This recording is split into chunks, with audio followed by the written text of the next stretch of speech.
Kitab Yesaya itu ada 66 pasal, persis 3 tahun. Ya. 3 tahun itu 1 tahun 12 bulan. Berarti 30 berapa pasal 1 tahun ya. Saya beri tema Tuhan tidak bisa disogok. Ya.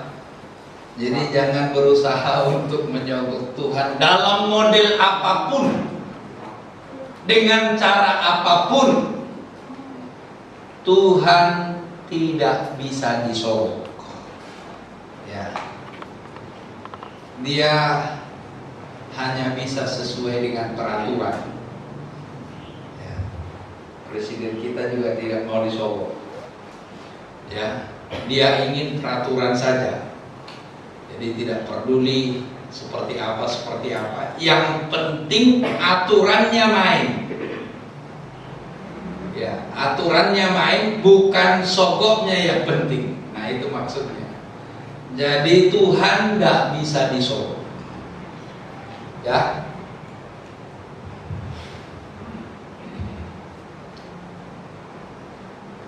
Pasal 66 ini sebenarnya kalau kita membaca, bagi teman-teman yang belajar, ini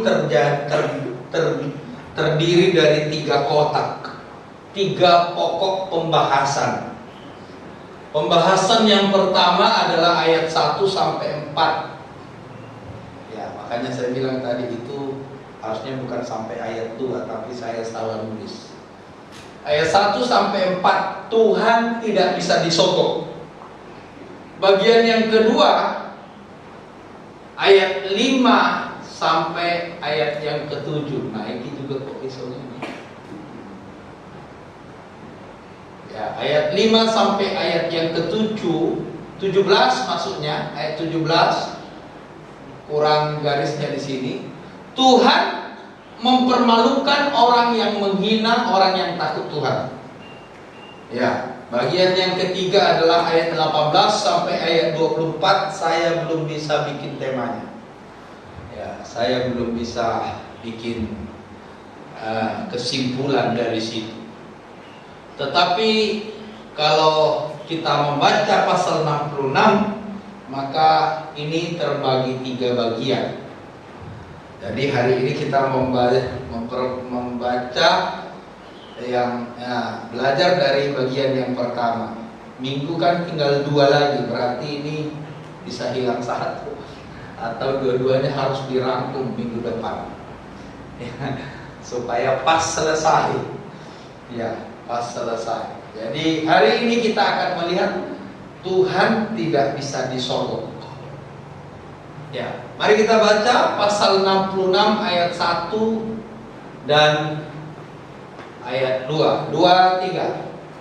Beginilah firman Tuhan, langit adalah tahtaku dan bumi adalah tumpuan kakiku. Rumah apakah yang akan kamu dirikan bagiku? Maksudnya apa, saudara? Ya. Jadi kalau kita buat rumah buat dia percuma. Ya kan? Jadi kalau kita pahami ayat ini, langit adalah tahtaku, bumi adalah tumpuan kakiku. Lalu dia berkata, rumah apa yang akan kamu buat bagiku? Ya. Jadi rumah yang kita bikin tidak ada gunanya kan? Sebab langit adalah tahtanya. Ya, ini supaya lebih jelas, supaya saudara memahami apa yang saya maksud. Tuhan tidak bisa disogok. Ya, tidak perlu disogok. Ya, jadi ketika kita membuat rumah, ini bahasa sederhananya, mereka membangun bait Allah, ada rumah Tuhan. Itu sebenarnya bukan untuk kepentingan Tuhan. Ya. Jadi untuk kepentingan Tuhan tidak penting. Kenapa? Karena langit adalah miliknya. Bumi adalah tumpuan kakinya. Makanya kemarin, ya berapa bulan-bulan yang lalu saya bilang gereja ini bukan untuk Tuhan, tapi untuk kita. Gereja adalah sebuah perjanjian bagi kita untuk menyatakan kepada Tuhan bahwa kita akan setia kepada Tuhan. Ya kan? Yang lalu-lalu kan saya sudah sampaikan itu. Jadi bukan untuk Tuhan. Sekalipun kita sebut rumah Tuhan, karena disinilah kita bertemu dengan Tuhan, sesuai dengan kesepakatan kita dengan Tuhan, bahwa Tuhan akan mendengarkan kita di sini. Jadi rumah bukan untuk Tuhan. Karena Tuhan, langit adalah tumpuan kakinya. Ya, kita teruskan. Dan tempat apakah yang akan menjadi perhentianku? Ya. Ayat 2, 3. Bukankah tanganku yang membuat semuanya ini, sehingga semuanya itu terjadi? Demikianlah firman Tuhan.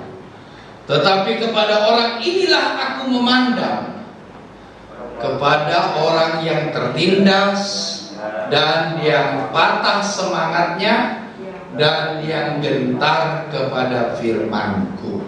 Ya. Apa maksudnya kalimat ini? Ya.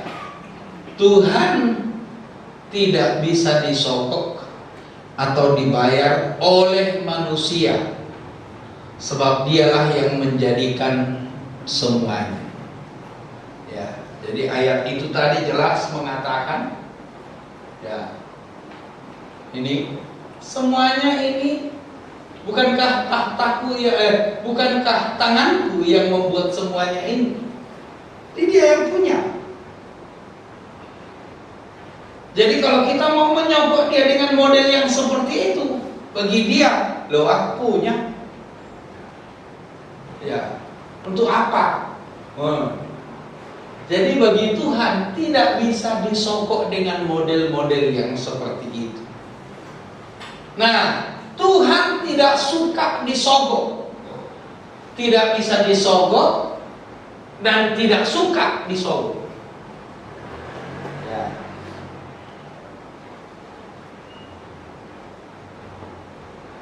Tuhan suka kepada orang yang tertindas. Jadi ayat 2 tadi, ya, kepada orang inilah aku memandang. Jadi perhatian Tuhan adalah kepada orang yang dia jelaskan tadi, yang tertindas. Karena itu jangan suka menindas, karena Tuhan akan memperhatikan orang yang tertindas. Makanya Tuhan itu kasih, bukan Tuhan itu tindas. Iya kan? Jadi dia selalu memperhatikan orang yang tertindas.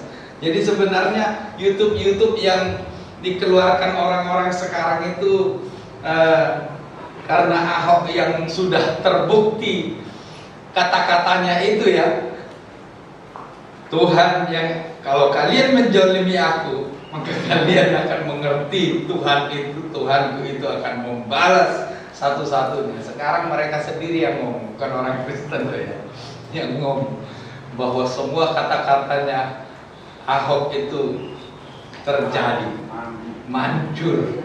Bahkan ada yang meminta kepada Ahok, tolong dicabut kutuknya. Ya kan? Tolong dicabut kutuknya. Saudara tahu, pada dasarnya memang iya, sekalipun dia bukan anak Tuhan, tapi kalau orang itu selalu ditindas, Tuhan itu sakno lihatnya. Ya, sakno lihatnya. Makanya anak Tuhan dilarang menindas. Ya kan? Ketika Tuhan berkata jangan menghakimi, itu tidak boleh menindas namanya. Jangan menghakimi, berilah hak penghakiman itu kepada Tuhan. Itu namanya tidak boleh nindas. Ya. Jadi memang Tuhan tidak suka melihat orang yang senang mengbuli orang lain. Ya. Tuhan memang tidak suka melihat orang lain, seorang membuat orang lain itu menderita, sekalipun orang itu bukan anak Tuhan. Kan itu yang dilakukan Daud. Makanya Tuhan marah terhadap Daud. Dia pikir Uria itu orang Het. Jadi karena dia orang Het, maka disuruh dia perang. Kebetulan anak buahnya sebagai anggota perang, disuruh dia berperang di depan karena istrinya dihamili sama Daud supaya mati. Iya kan? Jadi Daud berpikir itu kan orang Het, bukan orang Israel. Karena itulah saudara yang dikasih oleh Tuhan, Tuhan marah terhadap Daud karena dia menindas orang lain. Nah saudara, saya ingin beritahu bahwa memang secara umum Tuhan tidak senang melihat orang ditindas. Karena itu ketika Tuhan melihat orang itu tertindas, maka orang yang menindas itu akan dapat hukum. Apalagi kalau orang itu anak Tuhan. Ya. Apalagi kalau orang itu anak Tuhan. Saudara pernah ingat satu ayat berkata, air secangkir kalau diberikan kepada seorang nabi, maka dia dapat upah nabi. Jadi kalau saudara memberikan sedikit air kepada anak Tuhan, maka saudara dapat upah. Kebalikannya, kalau saudara mengambil air dari dia sedikit, padahal dia butuh, kira-kira sakit hati enggak Tuhan? Kalau memberi, upahnya diberi. Kalau mengambil, kira-kira Tuhan marah enggak? Ya, kita kadang-kadang hanya mengambil satu kalimat itu tok tanpa berpikir yang lain.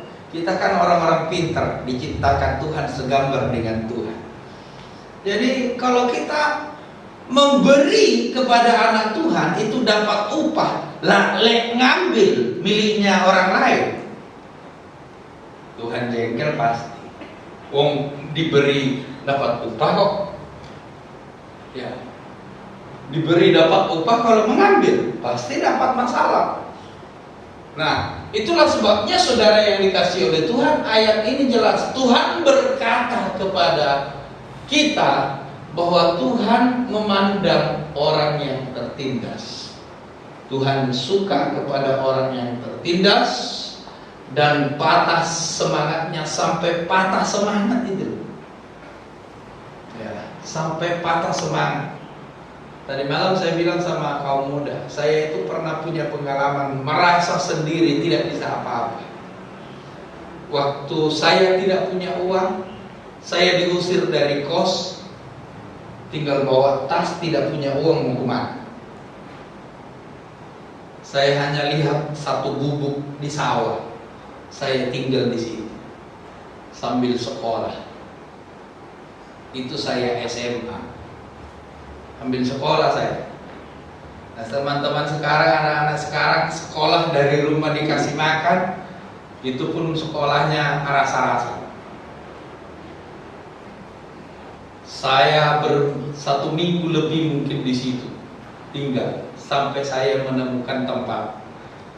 Ya, akhirnya saya tinggal di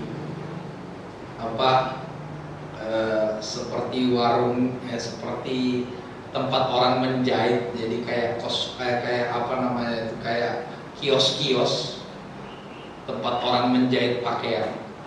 Makanya saya dulu pinter jahit pinggir. Saya mau bantu-bantu jahit pinggir. Saya dulu bahkan mengecilkan celana jin. Ya, lumayan. Kalau bos saya pergi, ada yang ngecilkan 2000. Ya, 2000 itu tahun itu lumayan, cukup baik. Nah, uang sekolah 7.000. Uang sekolah saya 7.000 satu bulan. Tapi saya cerita ketika kita sendiri tidak ada apa-apa, pusing. Tapi malam-malam Tuhan memberi aku mimpi. Nah, itu yang membuat saya tahu bahwa Tuhan ada. Ya. Jadi orang yang tertindas, orang yang sendiri, itu biasanya Tuhan perhatikan. Tapi jangan suka sendirian. Ya, karena suka sendirian nanti tidak suka ke gereja. Karena di gereja rame-rame. Kalau kadang-kadang orang lain mengucilkan kita, akhirnya sendiri, saya kasih tahu. Apalagi kalau kita benar, Tuhan sangat peduli dengan kita. Tuhan sangat peduli dengan kita. Tapi kalau kita yang karena senang sendiri, ya Tuhan bilang, ya salah sendiri, bukan yang gak ada koncomu, tapi kamu senangannya sendiri, ya apa maneh, ya Tuhan biarkan, ya. Jadi ini yang Tuhan katakan, dan gentar kepada firman. Jadi tidak bisa hanya satu, tiga-tiganya ini. Kalau tidak gentar kepada firman-Nya, walaupun dia sendiri, tapi mokong terhadap firman, ya Tuhan tidak suka. Tuhan tidak suka. Dia tertindas tapi mokong terhadap firman, dia tidak suka. Ya. Semuanya harus sama. Ya.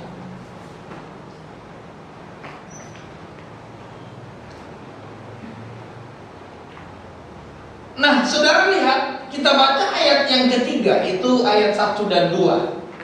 Temanya yang tidak boleh, Tuhan tidak boleh disogok. Tidak mau disogok dan tidak mungkin mau disogok. Ayat yang ketiga kita baca 3a, 2, 3. Orang yang menyembelih lembu jantan namun membunuh manusia juga. Orang mengorbankan domba namun mematahkan batang leher anjing.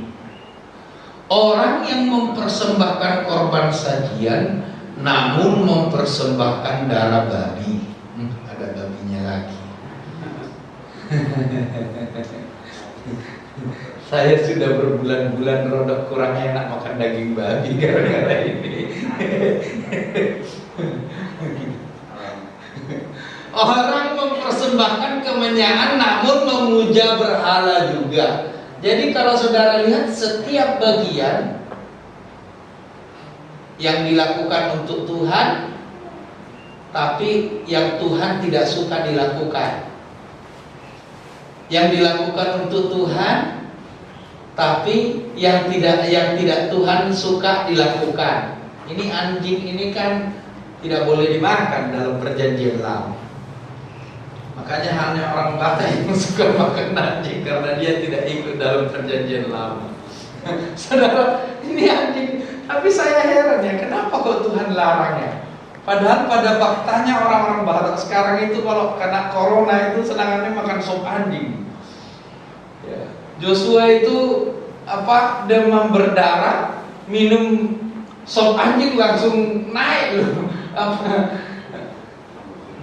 Iya, langsung naik, langsung pulang besoknya dia. Cuman 2 gelas sopnya itu dimakan. Tapi kenapa ya kok Tuhan larang? Sampai hari ini aku tidak ngerti. Yang aku tahu Tuhan suruh, ya jangan. Itu dalam perjanjian lama. Ya, kalau dalam perjanjian baru tidak jelas dilarang apa enggak. Karena ada ayat yang mengatakan waktu Tuhan membawa sesuatu kepada Petrus, ya, potong makan, itu binatang haram semua. Ya kan? Lalu Petrus bilang, Tuhan aku itu tidak pernah makan binatang haram. Jangan bilang haram kalau aku bilang potong, katanya gitu. Jadi disitulah orang-orang akhirnya senang makan daging babi, senang makan daging anjing. Wes tidak dilarang sama Tuhan katanya. Ya, karena memang Kerajaan sorga bukan soal makan dan minum, katanya gitu kan. Tuhan juga mengatakan, tidak tahukah kamu apa yang dimakan itu akan keluar. Yang keluar itu yang membuat ya cemar, najis. Jadi memang banyak ayat akhirnya ditafsirkan makanan tidak terlalu penting. Tapi kalau kita baca-baca ini ya, kenapa ya? Hanya sebuah pertanyaan. Ya. Ayat yang ke-3b, 2-3. Karena itu sama seperti mereka lebih menyukai jalan mereka sendiri dan jiwanya menghendaki dewa kejijikan mereka, demikianlah aku lebih menyukai memperlakukan mereka dengan sewenang-wenang dan mendatangkan kepada mereka apa yang ditakutkan mereka. Saudara lihat ketika kita membaca ayat 3a, ini yang Tuhan perlihatkan kepada mereka. Orang menyembelih lembu jantan, ini kan nyogok Tuhan. Maksudnya aku sudah lakukan kewajibanku sama Tuhan. Ojo marah Tuhan sama saya ya. Tetapi di pihak lain mereka membunuh manusia. Jadi artinya manusia itu ingin mengatakan, saya menyenangkan hatimu Tuhan, ojo lihat sing liyane. Ya kan? Sepaham saudara? Iki lo bagianmu tak kei, yang lain ojo didelok. Nah, ini kan, jadi itu namanya nyogok Tuhan. Itu yang saya sebut nyogok itu.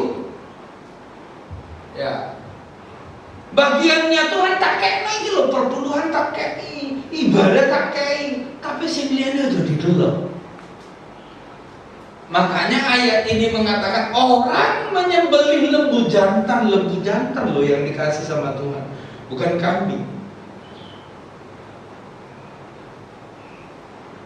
Lembu jantan itu paling top sudah. Yang terbagus diberikan kepada Tuhan. Tapi di pihak lain hatinya membunuh manusia. Dan Tuhan mengatakan model yang seperti ini, Tuhan katakan apa? Sama seperti mereka lebih menyukai jalan mereka sendiri dan jiwa mereka menghendaki dewa kejijikan. Ini mereka lebih menyukai jalan sendiri, cara mereka sendiri, cara manusia sendiri, sakarape. Makanya dia bilang sama Tuhan, pokoknya Tuhan tak senang no.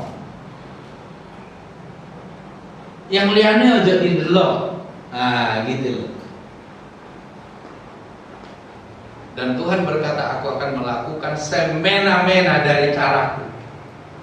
Ya, sama seperti Jokowi berkata, aku akan gigit dengan caraku sendiri. Digigit dengan caranya sendiri. Aku sudah mulai tahu. Nah, Tuhan tahu hatinya, maka Tuhan gigit sendiri dengan caranya sendiri. Nah saudara, inilah yang saya maksudkan bahwa kita tidak bisa menyogok Tuhan. Ada banyak orang rajin ke gereja, ya, ada banyak orang rajin ke gereja, tapi di pihak lain mulutnya itu untuk membicarakan orang lain, terkenal sampai kemana-mana. Itu kan sama dengan membunuh, membuli, membuat orang tidak percaya sama orang itu. Iya kan? Ada banyak orang suka memberi kepada gereja. Apapun kebutuhan gereja, dia beri. Tapi sekaligus juga dia penipu. Menipu dari sana, menipu dari sini. Duduk sebagai diaken di gereja, Ini yang dimaksud dengan apa yang kita baca tadi, saudara. Ini menyembelih lembu, namun membunuh manusia, mengorbankan domba, namun mematahkan batang leher anjing juga. Ya. Orang mempersembahkan korban sajian, namun mempersembahkan darah babi juga. Ya. Jadi ini semua dilihat oleh Tuhan. Seluruh yang kita berikan itu dianggap Tuhan. Kita berpikir sendiri dengan cara kita sendiri, dan Tuhan menganggap itu seperti sogokan. Dan saya ingin katakan, Tuhan tidak bisa disogok. Ya. Tuhan tidak bisa disogok. Dia yang punya langit. Langit adalah tahtanya, bumi adalah tumpuan kakinya. Dan kita ingin menyenangkan hatinya dengan model-model seperti ini. Hanya dewa-dewa yang bisa menerima seperti ini yang penting dipersembahkan. Tapi Tuhan tidak. Yang Tuhan penting adalah hati kita. Bagaimana hati kita, dan itu yang keluar dari sikap kita, itu yang Tuhan inginkan dari kita. Ya, itu yang Tuhan inginkan dari kita. Dia tidak butuh ini semua. Semua dia lakukan, dia buat firman-Nya. Itu bukan karena dia butuh sesuatu. Dia melakukan, dia menuliskan di sini apa yang harus kita kerjakan, bukan karena Tuhan butuh. Ya. Dia suruh bayar perpuluhan, bukan karena Tuhan tidak bisa memperhatikan hambanya. Bukan. Ya, bukan. Anak saya pernah ngomong sama saya, loh katanya khotbah Tuhan pelihara, dan dilanjutkan si Tuhan pelihara. Bisa khotbah toh. Tapi itu menusuk di dalam hati saya, dan saya berkata kepada Tuhan, Tuhan, aku tahu Engkau akan menyatakan kehendak. Saudara, saya tidak mengajar saudara bukan karena saya kekurangan. Bukan. Saya tidak pernah kekurangan. Ya. Saya selalu dipelihara oleh Tuhan. Tapi kalau saya dipelihara oleh Tuhan, bukan berarti saya tidak mengajar. Nah, guna saya di sini untuk apa? Saya dipilih Tuhan untuk di sini untuk apa, saudara? Bukankah untuk mengajar saudara? Iya kan? Betul nggak, saudara? Nah, untuk apa saya Tuhan suruh di sini? Kalau bukan untuk mengajar. Saya tidak pernah sedikit pun khawatir dengan hidup saya. Tidak. Tapi memang perlu diatur apa yang diberkati oleh Tuhan. Tidak sembrono asal nanti Tuhan kasih. Tidak bisa. Kita harus bijak mengatur. Tapi saya tidak pernah khawatir dengan hidup saya. Jadi saudara yang dikasih oleh Tuhan, Tuhan itu bisa memberi. Sekalipun seluruh sidang jemaat di sini tidak kasih saya perpuluhan, tapi saya yakin Tuhan sanggup memberi dari tempat yang lain. Selagi saya melakukan kehendak Tuhan, saya yakin Tuhan tidak akan berdiam diri. Saya sangat yakin. Jadi bukan karena Tuhan tidak bisa pelihara, makanya Tuhan suruh kasih perpuluhan. Bukan karena Tuhan tidak bisa membuat sesuatu, makanya kita harus kasih kolekte. Bukan. Tetapi seluruhnya itu menguji setiap kehidupan kita, seperti apa hati kita Dia ingin memperlihatkan kepada kita, bukan Tuhan juga tidak tahu hati kita. Dia sangat tahu. Tapi dia ingin memperlihatkan kepada kita model kita seperti apa. Kita pantas tidak diberkati. Kita pantas tidak bahagia. Dia sedang memperlihatkan kepada kita modelnya diri kita. Ini loh kamu. Kalau kamu jujur terhadap dirimu sendiri, maka inilah kamu. Dari mana kita bisa mengerti? Dari catatan-catatan firman Tuhan ini. Berkaca dengan firman Tuhan ini, kita tahu kita salah, kita tahu kita benar, kita tahu kita baik, kita tahu kita jahat. Dari mana? Dari sini. Kita tahu kita nyogok Tuhan, kita tahu kita hanya munafik. Dari mana? Dari sini.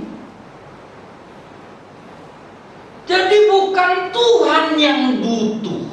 Ketika Tuhan bikin aturan, itu adalah karena Tuhan ingin memberikan kepada kita pengertian bahwa inilah kita.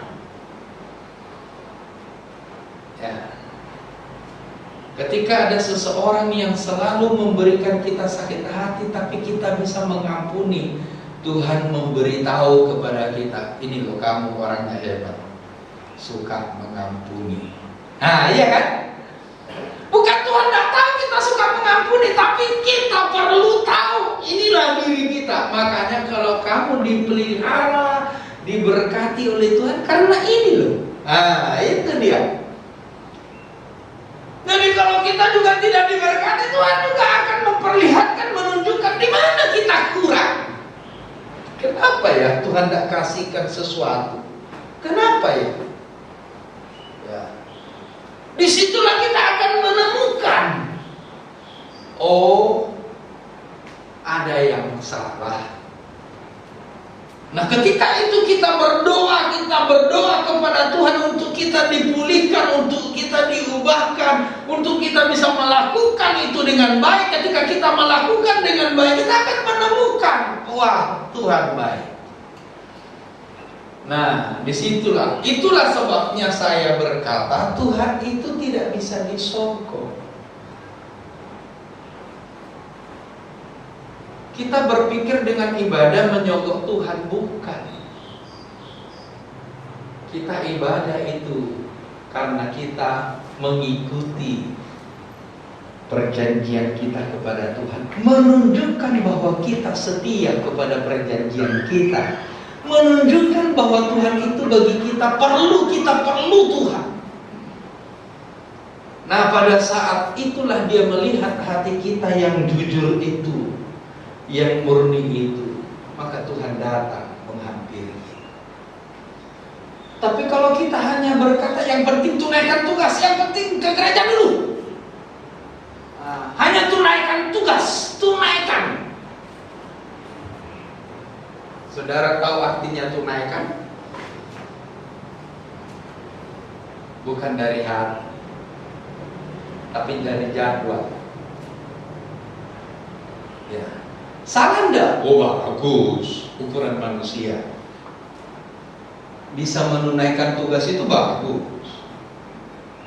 Bagus kan? Tapi ukuran manusia, karena manusia melihat jadwal. Tapi yang Tuhan mau bukan itu. Bukan itu yang Tuhan mau. Yang Tuhan mau kita mencintai itu. Mencintai itu. Ketika saya jadi hamba Tuhan, saya mencintai hamba Tuhan itu. Makanya saya kan ketua Lumban Raja. Setiap minggu ketiga nanti ngocok arisan. Ngocok arisan itu banyak yang telepon. Punyaku dulu keluar no. Saya bilang, saya tidak bisa menggadaikan kependetaan saya gara-gara itu. Bisa online, tidak ada yang perlu. Tak buka semua, tak bikin satu nama semua di situ. Nah yang keluar kan satu nama. Bisa kan? Iso, dipraktek dong. Ya. Ada lagi, saya cuma tidak mau negor. Kumpulan semua orang. Saya kan juga ikut mamaku semua. Tak lihat dikocok gini, tapi di sininya sudah dipegang yang mau dikeluar. No, dia kocok-kocok kemana keluar, keluar. Tahu kalau ketahuan. Tak bilangi sama teman saya. Ya tolong ketua itu udah kelihatan tak keluar itu dari jadinya yang tak. Dah enak. Itu berarti kan pesan. Kok sampai sudah keluar duluan pesanan. Nah, saya bilang, saya tidak bisa digadai no kependetaan saya model-model seperti ini. Ini bukti bahwa kita mencintai tugas kita. Ini bukti bahwa kita mencintai tugas kita. Zaman-zamannya Om Ishak dulu, kalau dikasih tugas, ada yang sampai doa puasa dulu sebelum pelayanan. Itu namanya mencintai jadwal. Tapi kalau ada jadwalnya, pas mau jadwal baru buka Alkitab, mau khotbah apa ya, bingung dia mau khotbah apa. Akhirnya harus ngomong begini, tadi sebenarnya saya sudah siapkan khotbah saya, tapi Roh Kudus bilang enggak, itu khotbah saya. Khotbah saya hari ini saya ganti. Saya bilang ini ngomong sok rohani tapi tidak rohani. Masa waktu mempersiapkan itu Tuhan tidak ngomong, jangan persiapkan itu, aku mau mempersiapkan aku mau kamu persiapkan yang ini. Masa Tuhan tidak bisa bilang gitu? Moro-moro diganti. Aku sebenarnya sudah siapkan ini, tapi Tuhan, saya buka trek-treknya pendeta yang salah. Itu salah. Ngapusi itu. Tuhan itu kan tahu kalau dia mau khotbah pasti disediakan. Itu ngapusi. Nah, itu tidak mencintai pekerjaan. Itu tidak mencintai pekerjaan. Makanya saya bilang anak-anak kaum muda, kalau datang jangan pas. Gimana kamu mau nyetel gitar kalau tidak ada spelling 5 menit, 10 menit. Lek gitarmu putus, tiba-tiba kamu datang sudah putus, terus piye? Tidak ada waktu kan? Nah kalau tidak ada waktu terus bagaimana? Ibadahnya terganggu. Sing salah siapa? Menunaikan tugas, datang tepat waktu, boleh main, langsung main, ya. Tapi itu menunaikan jadwal, bukan mencintai pekerjaan itu.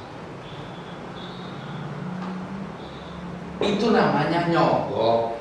Yang penting selesai. Yang penting tugas saya selesai. Nah yang Tuhan suka itu bukan gitu.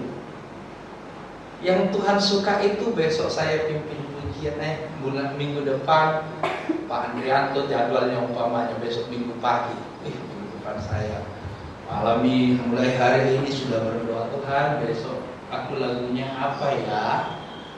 Terus dinyanyikan, dicoba, dinyanyikan. Oh kok ini kok tidak cocok? Oh berarti ini yang duluan. Nah sehingga tidak takut. Pak, ini mana enak? Duluan mana? Yang ini atau yang ini? Nah, kenapa dicoba-coba, dinyanyikan, dicocok? No.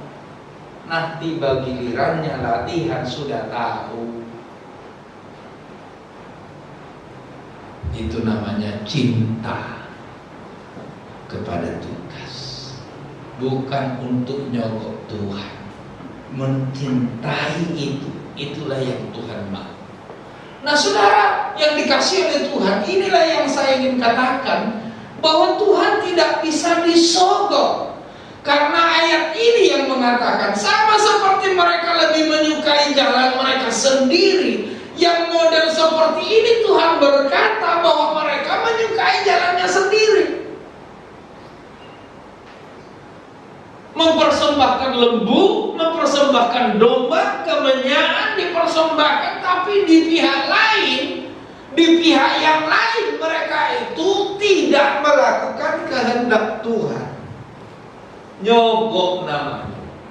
Itulah sebabnya saudara yang dikasihi oleh Tuhan, saya menuliskan tema ini, Tuhan tidak bisa disogok.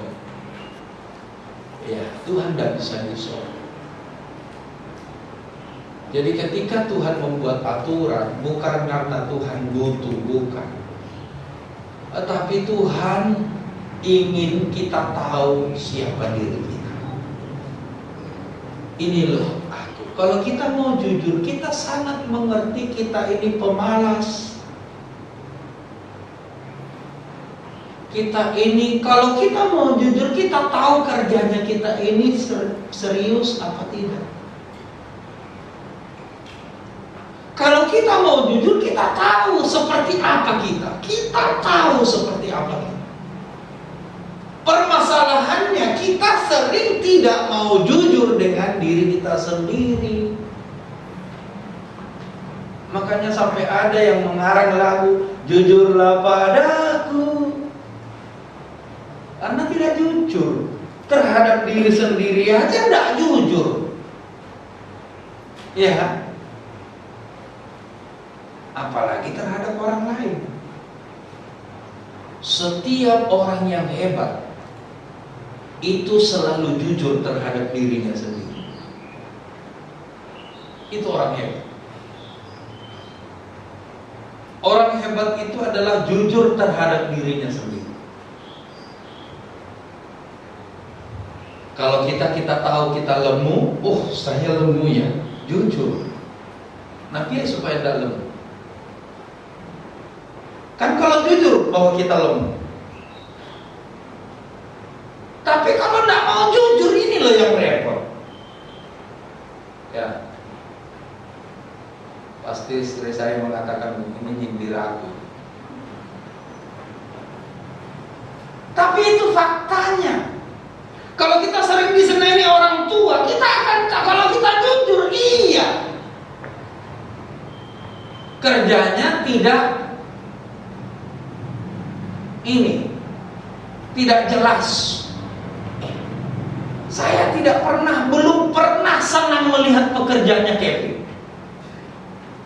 Belum pernah puas saya. Selalu melihat cara kerjanya itu.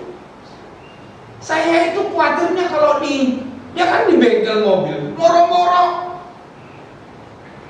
mobil itu mesinnya itu ketinggalan kunci. Mari ngono di hidung hancur semua. Saya selalu bilang, kamu kerja rapi. Ini latihan. Kerja semua kalau kamu udah biasa rapi, gak bakalan rapi. Ya, gak bakalan rapi. Joshua juga saya bilang, kamu belajar memahami orang dulu. Nah, itu belajar memahami orang itu penting. Nah, karena itu saudara, ya kamu menang sendiri toh. Ya itu. Masalahnya saya ngajari kamu, bukan kamu yang ngajari saya. Orang tua bilang lebih banyak makan garam. Memang betul kalian lebih pintar, sarjana. Ya Jer kan? Kalau papa, mama enggak sarjana. Kamu sarjana. Oh, kamu merasa pintar, betul. Tapi jangan lupa garam lebih banyak kami makan. Pengalaman hidup kami jauh lebih banyak mengajari kamu. Karena guru yang paling benar itu adalah pengalaman. Teori dan pengalaman itu bisa klop, bisa kurang, bisa selisih. Dan kami orang-orang tua ini punya pengalaman banyak.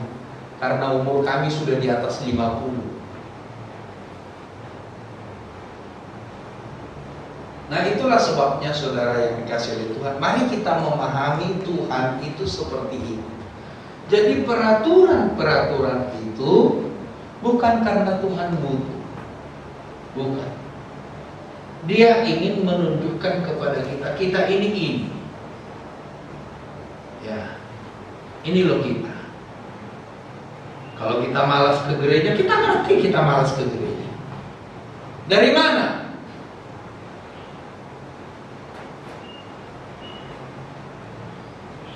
Jadi kalau kita mau jujur terhadap diri kita sendiri, kita bisa baik. Kita pasti bisa baik. Asal jujur terhadap diri sendiri. Tapi kapan kita tidak jujur terhadap diri kita sendiri, disitulah kita tidak bisa memperbaiki. Disitulah kita tidak bisa memperbaiki. Nah, Tuhan mau kita melakukan ini. Jangan sampai Tuhan melakukan ini, saudara. Sama seperti mereka lebih menyukai jalan mereka sendiri dan jiwa mereka menghendaki kejijikan mereka, dewa kejijikan. Mungkin kita tidak menyembah dewa kejijikan, tapi sikap kita yang menjijikan itu kita lakukan terus. Apa doa? Iya kan? Sikap mana yang menjijikan? Ada banyak sikap kita yang menjijikan, yang Tuhan tidak suka, kita tetap lakukan. Membenci, ya, malas, itu tetap kita lakukan. Itu sudah menjadi kejijikan, tapi tetap kita lakukan. Itulah dia yang membuat Tuhan tidak suka dengan kita. Demikianlah aku lebih menyukai perlakuan mereka dengan semena-mena, dan demikianlah aku lebih menyukai memperlakukan mereka dengan semena-mena dan mendatangkan kepada mereka apa yang ditakutkan mereka. Lihat bahwa Allah tetap memandang manusia bersalah, sekalipun mereka tetap melakukan kewajiban mereka terhadap Tuhan. Ini yang saya bilang, Tuhan tidak bisa disolong. Tuhan tetap memandang mereka bersalah, sekalipun mempersembahkan lembu. Tuhan tetap memandang mereka bersalah, sekalipun mereka mempersembahkan domba. Itulah yang saya maksud bahwa Tuhan tidak bisa disogok. Ibadah yang mereka lakukan itu bisa menyogok Tuhan untuk berdiam atas kejahatan mereka. Ibadah yang mereka lakukan tidak bisa menyogok Tuhan untuk berdiam atas kejahatan mereka. Tidak bisa. Lembu yang dipersembahkan tidak bisa. Persembahan yang besar tidak bisa. Tidak bisa menyogok Tuhan. Tuhan tetap menghukum mereka, bahkan memperlakukan mereka sesuka hati Allah. Ya, mari saudara-saudara, di pasal-pasal terakhir ini pelajaran, bukan penghakim. Kalau saudara mau maju ke depan, ilmu itu sangat penting. Jangan tersinggung kalau pendeta ngomong, tapi jujurlah. Kalau kita seperti itu, mari kita berubah. Kalau kita tidak seperti itu, tidak perlu berubah. Tapi kalau kita seperti itu, baiklah kita berubah, supaya Tuhan melihat kita adalah orang-orang yang baik. Karena Tuhan tidak bisa disogok. Dia hanya melihat hati kita penurut atau tidak. Itu yang paling penting. Tuhan hanya ingin melihat kita butuh Tuhan atau tidak. Kita mau nurut Tuhan atau tidak. Itu yang Tuhan lihat. Dan Tuhan memperlihatkan kepada kita, Tuhan model apa kita ini. Tapi kalau saudara adalah orang baik, tidak diberkati Tuhan, saya kira Tuhan salah. Tuhan salah. Tapi kalau saudara adalah orang benar, itu pasti diberkati oleh Tuhan. Karena Tuhan menjamin di firman. Ya. Jadi sekali lagi pagi ini yang paling penting, jangan jawab Tuhan. Ikutilah aturan itu. Pasti kita diberkati oleh Tuhan. Amin. Mari tundukkan kepala.